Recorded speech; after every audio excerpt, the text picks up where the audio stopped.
Sa Lunes na ang ikatlong sona ni Pangulong Ferdinand Marcos Jr. Kaya naman alamin natin kung ano ang gustong marinig ng ilan nating kapatid mula sa Pangulo. Ano yung gusto nyong marinig sa upcoming sona po ni Marcos ngayon? Yung pagbabago na yung sa pagbaba ng bigas natin na hindi pa rin bumababa. Tapos yung mga bilihin hanggang ngayon mataas pa rin. Dapat mabago sana yun yung mga sinabi niya nung nung pagtakbo niya noon. Inaabangan ko po na sabihin niya na hindi tutuloy yung peace out ng jeep. Kasi ako ay isang jeepney driver. Ano naman gagawin ko sa jeep na lumang jeep ko? Sana bumaba na yung mga bilihin.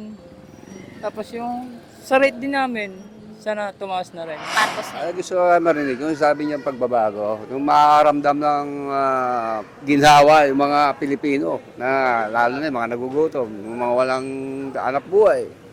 Saka yung sana yung pagtaas ng gasolina, makontrol yun. Dahil apektado lahat naman, di ba?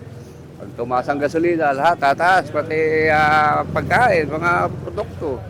So gusto lang namin marinig yung maging magandang pamumuhay ng mga mamamayan. Pero yung issue po tungkol sa agawan sa West Philippine Sea, siguro kung ano yung binabalak ng Pangulo natin ni President Bongbong na mga precaution para sa defense natin kung sakaling magkaroon ng war between China at Philippines. Yun lang po. Sana matakal nila yun doon sa zona. Pagbaba rin sa gas, ganyan po. Bigas, mga ganyan. Tapos pagtaas po ng minimum wage, kulang po kasi talaga yung 35. And siguro ngayon, hot topic kasi yung yung mga daming personalidad na parang nagiging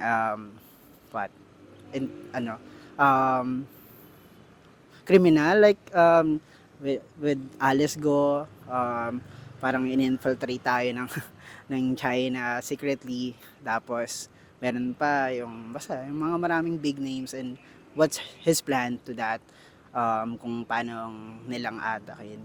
Sana walang mangyaring parang dahil kakilala nila or so, sana magkaroon ng talagang maayos na justice dito sa Pilipinas. Siguro yun lang. Ito pa rin na lang niya yung sinabi ni binitawan sa bigas. Kasi maraming maraming nangangailangan ng bigas. Yun.